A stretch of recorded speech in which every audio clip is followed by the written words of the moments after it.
Ripple is going to win this lawsuit according to a recent published article on Forbes, which they claim that based on what has happened so far within this lawsuit, Ripple is going to win. Now that would be absolutely great news, and if you have been following my channel, you might realize the things that have been happening within this lawsuit, the lawsuit that has impacted millions and millions of people who have invested in XRP and who missed out on some crucial bull run, especially of 2021, which caused the prices of various cryptocurrencies to skyrocket. I mean, XRP did increase, but it did not increase to the level which a lot of investors had hoping for, and that is thanks to this lawsuit put forward by the SEC. But again, thankfully, almost 2 years has passed since the lawsuit was put forward, and it is finally turning into its end stage. And from what we are seeing so far, Ripple is in a very strong position to win this lawsuit. In today's video, we will be talking about what exactly did Forbes mention and why do they think Ripple is going to win this lawsuit. Not only that, we also have the quarterly report from Ripple themselves, and in that they talked about some very important things, including the total distribution of XRP and how now Ripple owns the least amount of XRP it has ever owned, less than 50%, which is absolutely great. And also talking about how much selling XRP has been happening from Ripple's side. And we are not going to be forgetting about some major news related to this lawsuit, especially for the coming weeks. So all of these very interesting things that are going to be mentioned in today's video. So let's dive in.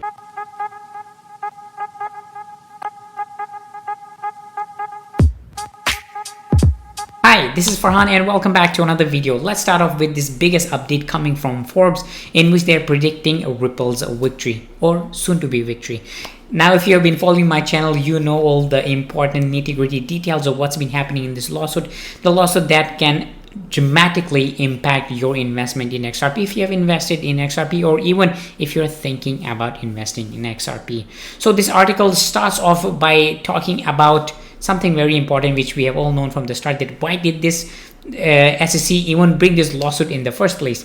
As they put it, as a cryptocurrency trial of the century draws to a close in Manhattan federal court, there are surprising signs that the US Securities and Exchange Commission faces a bruising defeat against the San Francisco-based enterprise blockchain innovator Ripple Labs. The verdict could drastically limit the SEC's authority to regulate crypto in the United States. If that's how it ends, it will have been a self-inflicting disaster from the start.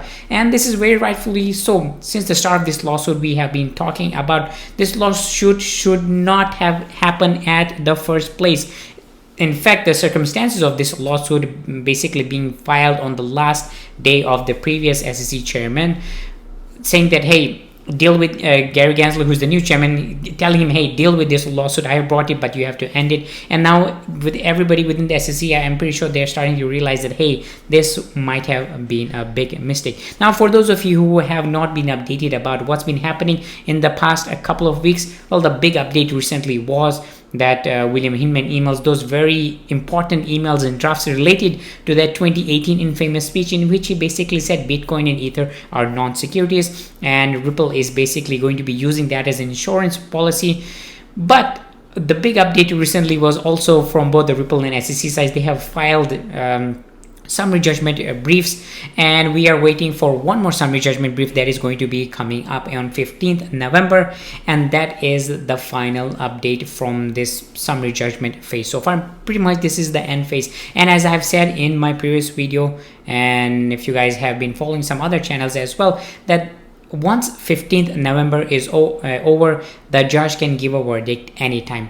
Now, even though technically she can give a verdict the next day on 16th November, but that is not going to happen. As we have been looking at the timeline so far, it seems that the verdict related to the summary judgment, it might come somewhere in early 2023, somewhere around before March of 2022. Obviously, these timelines are not finalized, but that means that we are officially in this end stage.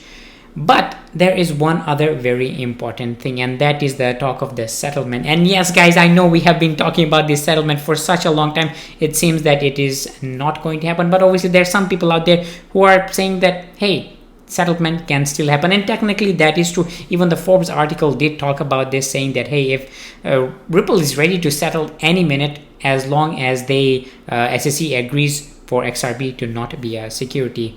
Not only that, there were some other very interesting things from this Forbes article. Let's take a look. Prominent legal experts like Kurt Levy of Federal Society and Professor Verrett of George Mason University's School of Law agreed that Ripple is on track to win this case.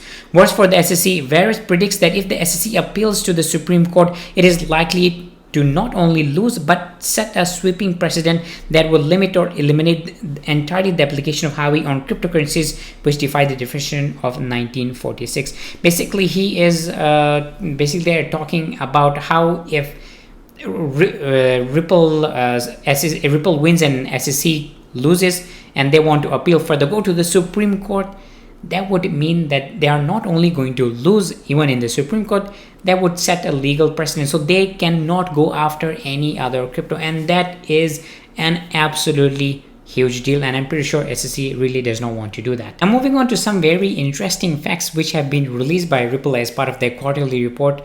Ripple does this every quarter, even though they're not really required to do this because they're not really a public company, but they still do this and give us an idea, a glimpse of what's really happening. And in that, they mentioned that for the first time ever, that Ripple now owns less than 50% of the total supply of XRP, which is absolutely great. And this was one of the major criticisms of Ripple, saying that they own quite a large percent of XRP. Not only that, there's a lot of misconception going on that Ripple basically controls the XRPL network, and that is also not true, as they have it here.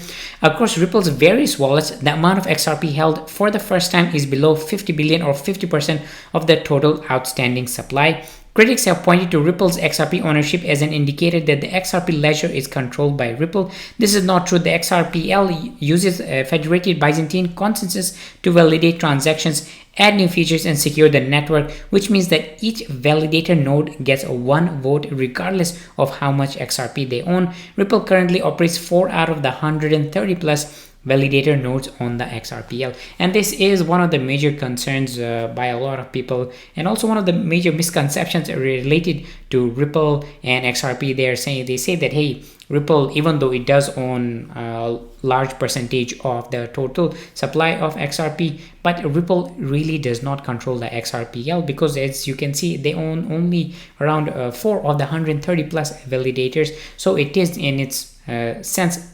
decentralized. But again, there are some other people saying that hey, the total number of validators is a very low to be considered decentralized, but that is up to a different debate. Well guys, that was the video for today. If you have any thoughts or comments, do drop a comment below, because I pretty much read all the comments.